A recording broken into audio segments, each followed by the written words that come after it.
Olá, meu amigo e minha amiga sionista, tudo bem com vocês? Eu sou o Pércio Bider e tá começando agora mais um programa da série Aconteceu na Semana.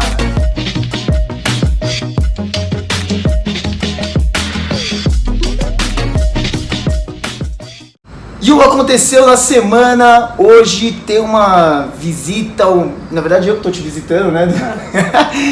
Temos aqui uma presença ilustre, que é o Reni Ozzy Cookier. Acertei? Acertou, nossa. Cara, eu estudei. Mas a gente ficou ensaiando isso daqui tantas vezes. Já corrigi ele umas 10 vezes. Tudo bem. Quem tem o nome de Pércio não pode, né? Não, Pércio é ok, mas é seu sobrenome, vai. O Reni, na verdade eu já acompanhei muito o Reni aqui nas entrevistas e nos debates que ele acabou participando, falando sobre Israel, particularmente mais do Oriente Médio, né? Toda essa questão toda do Oriente Médio, enfim, conflitos, política. E você já deve ter visto ele também, mas uma coisa que você talvez não saiba é como chegou Reni a essa posição de, vamos chamar de um porta-voz, né, da nossa comunidade, um porta-voz, enfim, do que as pessoas querem aprender mais sobre o conflito do Oriente Médio, mais precisamente Israel, né? Então eu queria, Reni, que você, se puder, faz uma breve, bem breve mesmo, 10 segundos sobre o Reni e hoje, né, na verdade. Bom, eu sou cientista político, professor e palestrante. Morei 7 anos fora do Brasil, nos Estados Unidos, e ali eu trabalhei em diversas organizações, em ONG, Organização dos Estados Americanos, na think tank Woodrow Wilson e no Conselho de Segurança da ONU. Também trabalhei no American Jewish Committee em Washington. Voltei para o Brasil faz 10 anos, dou aula na SPM, sou professor ali, tenho uma consultoria de análise de risco político. Fui estrategista do Partido Novo em 2016, fui convidado para ser secretário adjunto de Segurança Urbana de São Paulo. Comecei em 2017, fiquei 1 ano e 3 meses, saí agora faz um mês. E aqui estou, com o Pércio. E aqui está no nosso canal. Reni, o Aconteceu na Semana, obviamente que o nome já diz tudo, é o que aconteceu na semana, e que tem a referência a Israel ou ao povo judeu. E essa semana a gente teve uma bomba assim explosiva, toda bomba explosiva, mas essa é muito maior na verdade, né? Que para quem não acompanhou, Bibi Netanyahu foi lá e esfregou na cara do povo iraniano, governo iraniano, do governo iraniano. O povo iraniano é muito legal, desculpa povo iraniano que assiste a gente, ó, um beijo para vocês, a gente ama vocês. Do governo iraniano, de que os agentes do Mossad, do Serviço Secreto de Israel, conseguiu trazer 500 toneladas, né? Alguma coisa assim, 500 quilos, enfim, não lembro agora. São 2 caminhões. De documentos acerca da preparação do programa nuclear do Irã. E aí ele chamou a imprensa, falou, a gente vai dar uma palhinha aqui para vocês, para ver o Bibi falando que o Irã mentiu. Irã lied. Iran lied. Big time. After signing the nuclear deal in 2015, Iran intensified its efforts to hide its secret nuclear file. Esse era o grande slogan, né? Essa era a grande chamada na apresentação. Uma grande apresentação de PowerPoint, parece o filme do Al Gore. Lembra Al Gore? o... Eu não vi esse filme. Não, o documentário que ganhou. Nossa, me fugiu o nome agora. Tem problema, depois a gente busca e coloca aqui.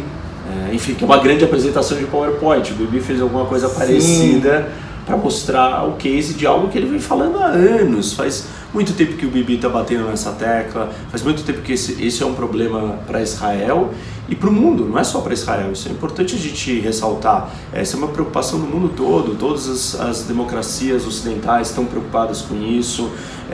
Foi talvez um dos assuntos que conseguiu mobilizar mais a comunidade internacional para colocar pressão num país. Rússia e China ajudaram a colocar toda a pressão que existiu em cima do Irã. Então isso não é uma coisa qualquer, é um assunto dos mais graves e sérios, porque é um programa nuclear, é o desenvolvimento de uma bomba atômica. E um país como o Irã, ou qualquer outro país dessa natureza, ter uma bomba atômica é muito perigoso. Não só porque ele pode usar, mas porque essa tecnologia pode vazar. E na era do terrorismo e no Oriente Médio, do jeito que ele é, cheio de terroristas, imagina o pesadelo que seria um ataque terrorista atômico. E esse é o grande preocupação. E a ideia da proliferação. Se o Irã tiver uma bomba atômica, a Arábia Saudita no dia seguinte também vai ter. E a Turquia vai querer ter. E o Egito também vai querer ter. Então a gente pegou a região mais instável do planeta e nuclearizou ela. Então isso é muito ruim para o mundo. Então o mundo todo está preocupado com isso. E o Bibi trouxe agora algumas evidências muito fortes de algo que, de uma certa forma, é sabido. Os serviços de inteligência em outros momentos já disseram que isso existia. Mas agora ele coletou os documentos, os agentes do Mossad entraram lá dentro do Irã, capturaram esses documentos numa operação muito interessante, de alto risco e de sucesso. Estava lendo esses dias um pouco como foi essa operação. Eles colocaram esses documentos em caminhões e aí os caminhões saíram do Irã, cruzaram a fronteira do Azerbaijão com contrabandistas iranianos que não sabiam o que eles estavam levando, e aí de lá entrou no avião e um dia chegou em Israel. Eles estão desde janeiro, porque isso foi coletado em janeiro. Eles estão até agora. Janeiro? Já faz tempo que está com eles esses documentos. Só que eles estão... Primeiro, eles estavam definindo ou pensando quando que eles iriam revelar isso. Iam soltar um pouquinho, cada hora um pedaço. Aí eles concluíram, não, vamos fazer uma grande apresentação e mostrar para o mundo inteiro. E aí depois teve um período de tradução. Você precisava traduzir todos esses documentos do Farsi para o inglês, né, para o hebraico, e só que tem coisas técnicas, são coisas científicas de um programa nuclear. Então, enfim, isso também atrasou um pouco a decisão de mostrar para o mundo. E você acha, depois do que aconteceu aí, que acho que foi um mês assim bem interessante, né? Porque as duas Coreias se unindo, né? O Kim Jong-un apertando a mão do primeiro-ministro sul-coreano e achando que ia ter a Terceira Guerra Mundial por causa da Coreia do Norte. Hoje, com esse acordo da Coreia do Norte com a do Sul, e depois aí vamos ter um encontro do Trump com o Kim Jong-un, hoje você acha que o Irã é o maior problema em relação a países que são mais ditatoriais e que apoiam o terrorismo? Eu acho que o Irã tem uma coisa que a Coreia do Norte não tem na proporção e na escala. Exatamente o que você falou, o apoio ao terrorismo. O Irã, ele financia vários grupos terroristas de uma forma que a Coreia do Norte não faz. Claro, a Coreia do Norte vende armas, dá dinheiro, participa de atividades criminosas, contrabandos, falsificação de dólar, uma série de atividades criminosas, isso existe. Mas o Irã, ele tem um sistema, ele tem milícias, ele tem braços da guarda revolucionária que estão atuando em conflitos, estão atuando na Síria, estão atuando, está financiando e treinando Hezbollah, já teve muito próximo e financiando e treinando Hamas. Então, isso é um perigo. Eu não diria que a Coreia deixou de ser um perigo, porque nós temos que ser céticos. Como o Trump chama, né, o líder norte-coreano de Rocket Man. O Rocketman, né, ele não, do dia pra noite, ele não deixou de se, ele mudou de personalidade. Não é isso. Ele é bem esperto, bastante estratégico e inteligente, ele sabe o que ele quer, ele segue um padrão que a Coreia do Norte sempre seguiu, que é um padrão de ir lá, aperta, ameaça, e depois recua e fala que quer negociar e que quer acabar tudo. Depois vai lá, engana todo mundo e aparece de novo. Então, a questão da Coreia do Norte, ela não está resolvida, mas ela anda junto com a do Irã. Por quê? São duas ditaduras sanguinárias, fechadas, ultra repressoras, que estão desenvolvendo, uma já tem e outra está desenvolvendo uma bomba atômica. Então isso tem a ver sobre proliferação nuclear. Não dá pra gente ter mais países, ainda mais esse tipo de países tendo essa arma. E talvez o problema maior do Irã é que eles avisam, né, ou informam publicamente que querem produzir a bomba para jogar em Israel, né? O Irã faz ameaças explícitas que ele vai riscar Israel do mapa. Tá certo que isso era maior com o Ahmadinejad, né? Hoje ele tá mais quieto, mas a gente vira e mexe, escuta um ayatollah, um religioso, fazendo comentários não só antissemitas, mas agressivos e confrontacionais a Israel. E se você tem um país de 80 milhões como o Irã, confrontando um país do tamanho de Israel e querendo desenvolver uma bomba atômica, financiando tantos inimigos de Israel, financiando o terrorismo, uma das ditaduras mais sanguinárias que adota práticas desumanas, de violações de direitos humanos em níveis que nem China faz, proporcionalmente ao tamanho da população. Desde apedrejamento de mulher enterrada até a altura do ombro, apedrejada no rosto, até enforcamentos e qualquer outro tipo, ataque, massacre contra o homossexual, é todo tipo de violação que o Irã faz. Isso não é uma coisa pontual, isso é um regime, é um sistema, é um país inteiro fazendo isso. Então, quando esse país quer ter uma bomba atômica, é preocupante. A gente falou no começo, a gente até fez uma brincadeira sobre a população do Irã e o governo do Irã, né? A gente vê que a população do Irã é uma população que não merece o governo que tem, né? Porque ele tem até 79 que foi, né? Isso, a Revolução Islâmica. A sociedade iraniana era muito aberta, era cheia de filósofos, era uma coisa bem avançada, né? Ainda é uma sociedade muito rica, culturalmente vibrante, só que é uma sociedade massacrada, né? Reprimida por um regime de controle total. Então, e por causa dessa situação com Israel, que depois o Bibi falou e tal, eu vi algumas reportagens falando sobre exatamente isso, que existem essas manifestações populares em todo lugar. Até perguntaram, mas onde tem? Aí até responderam, é melhor perguntar onde não tem essas manifestações populares. E o que falta, você acha, talvez, para que aconteça alguma situação que a população possa realmente dizer, basta, não quero mais esse regime aqui? Você acha que isso pode acontecer, que aconteceu com o Irã, com a Síria, por exemplo? Então, quando a gente lembra da Primavera Árabe, que é o começo dessa história, né? Começou ali nos países Egito, Líbia, Síria, Bahrein, Iêmen, todos esses lugares. Só que isso foi bem depois do que começou no Irã. A verdadeira Primavera Árabe, ela não começa num país árabe. Ela começa no Persa, ela começa no Irã com a Revolução Verde, que é a reeleição do Ahmadinejad. Lembra da Revolução Verde? Sim. Os iranianos saíram nas ruas protestando, e aí o regime usou força absoluta para reprimir. E aí foi um pouco do ensinamento. O Assad olhou e falou assim, tá vendo? Se a gente usa força massiva, as pessoas não têm como. E elas não estão dispostas a perder quantas pessoas morrerem por aquilo. E eles sucumbem. E depois daquilo a gente teve protestos recentes. Então a população iraniana não tem chance de lutar contra um regime armado. Então o Irã meio que ele sofre disso. Os iranianos eles não têm como lutar contra a guarda revolucionária, contra as milícias do Basij e uma série de outras forças ali de segurança que dominam o país e mantêm o seu poder na base da força. Pergunta é, você sai na rua para protestar, aí começa a atirar em você, você fala, pô, eu vou morrer? Quanta gente vai ter que morrer e para parar? Hoje a gente vai ter que ter arma, não tem como lutar contra esses caras. Então, esse é um pouco do problema do Irã, é a tragédia de uma civilização que foi muito avançada e que é uma cultura muito importante, milenar no mundo, e que ela está aprisionada por pessoas que dominaram o poder, que têm o seu interesse de controle e uma visão super restrita de mundo, fanática, religiosa. E eu já fui para o Azerbaijão, que é do lado, e ele é também xiita, muçulmano.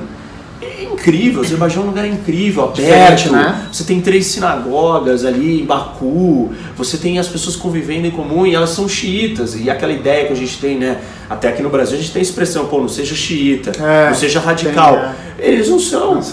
Então quer dizer que não é esse radicalismo não está embutido na religião, mas está embutido em grande parte nesse regime, nessa forma de repressão. Isso vai criando as pessoas mais reprimidas.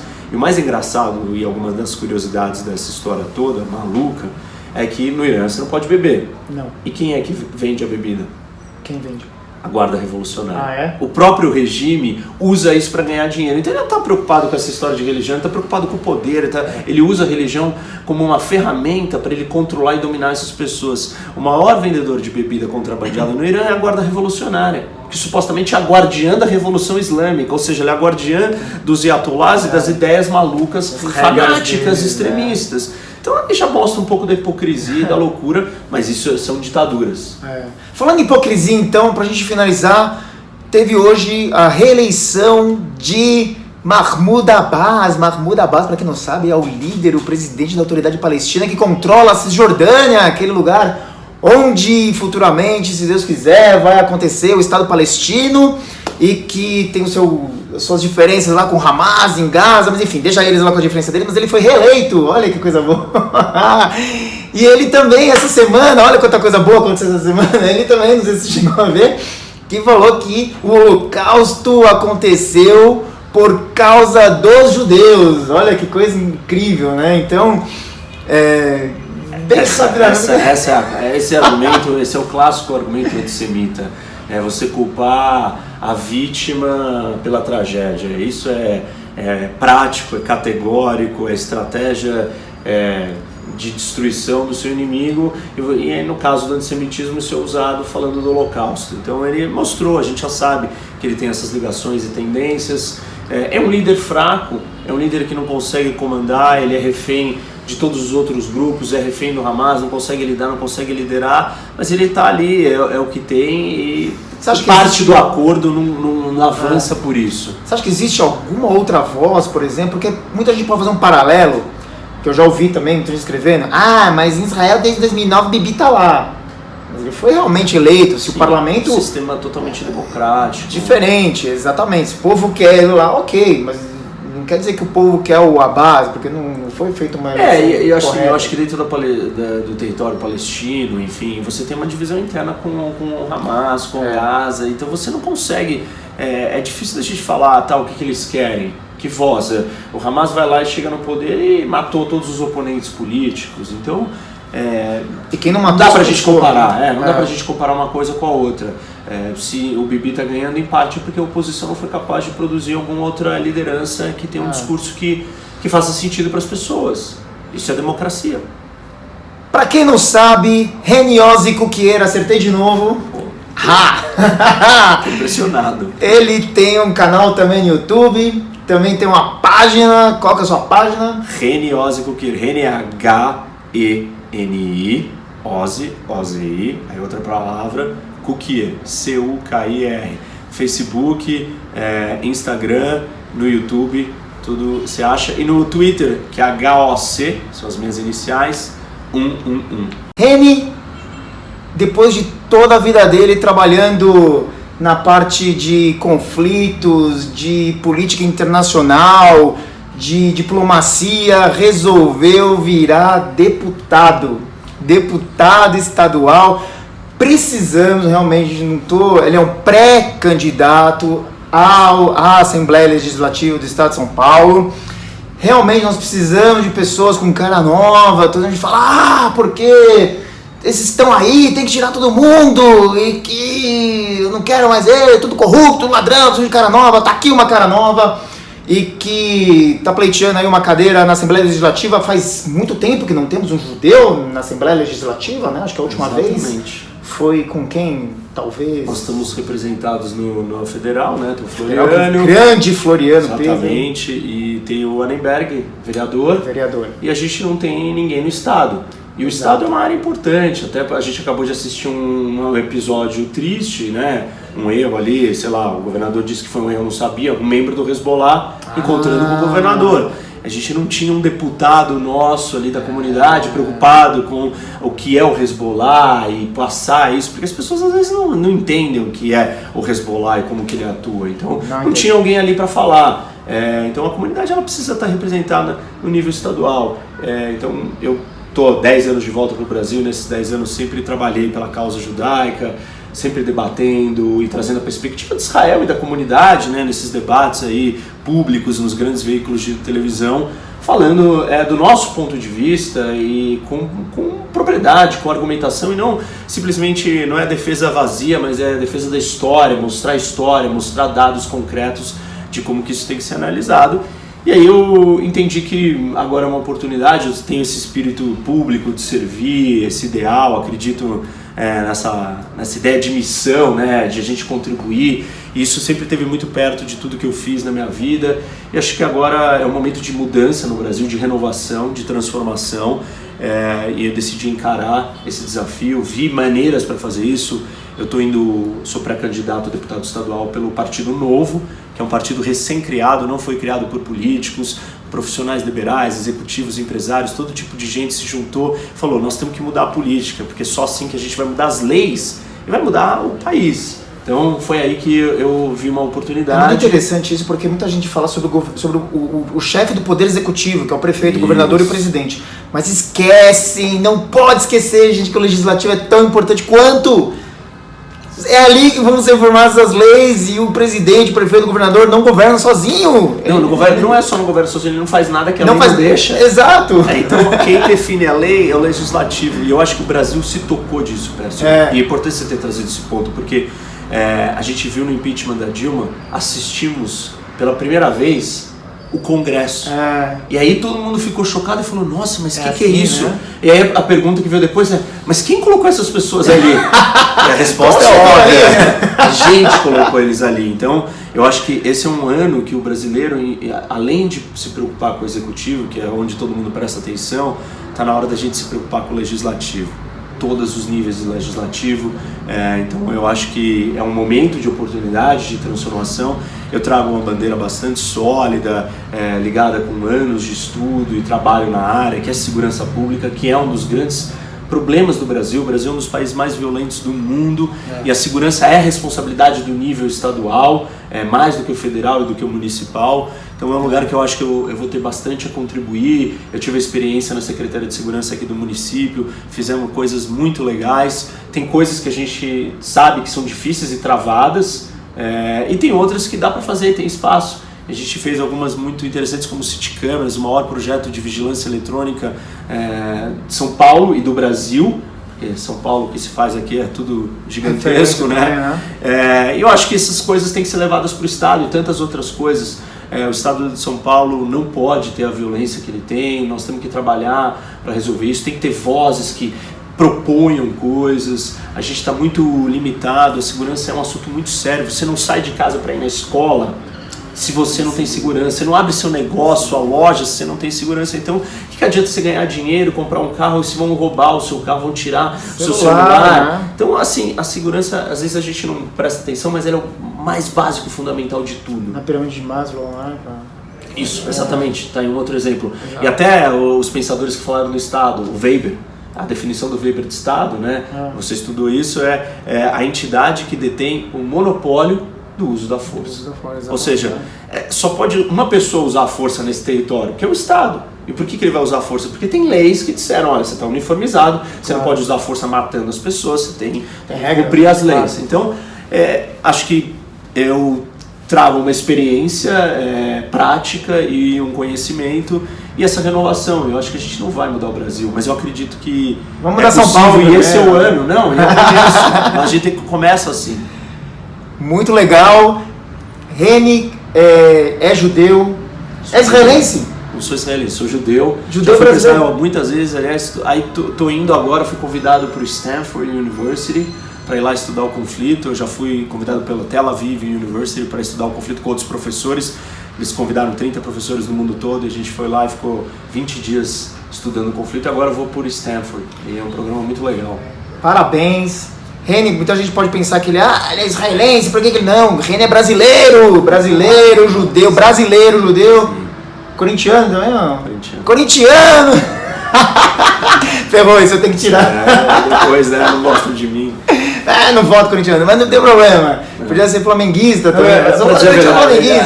A verdade é que eu não sigo o futebol, mas eu tudo sou bem. corintiano. Ok. E Reni brasileiro, judeu, quer agora representar a gente lá na Assembleia Legislativa. Tem um background aí, um passado muito legal. E eu agradeço você pra gente fazer esse encontro aqui do Aconteceu na Semana. Foi muito legal, um prazer te conhecer e adorei. Agora eu estou mais conectado, vou assistir mais o programa. Vamos lá. Eu já vi que, no mínimo, divertido a gente faz alguma coisa pra chamar atenção aqui, pra vocês aprenderem um pouco mais e com um pouco mais de descontração, né? Sim, que é bom. Gente, então, pra quem não conhece, pra quem não viu, entra lá nas playlists, tem o Aconteceu na Semana, tem outras séries que a gente acabou fazendo pra vocês também. Divulga, curte, comenta, dá like, segue o Reni lá nas redes sociais dele. Depois vou colocar aqui pra vocês, já coloquei antes, mas vou colocar de novo agora. E um beijo pra vocês, tchau! Tchau, pessoal, até mais.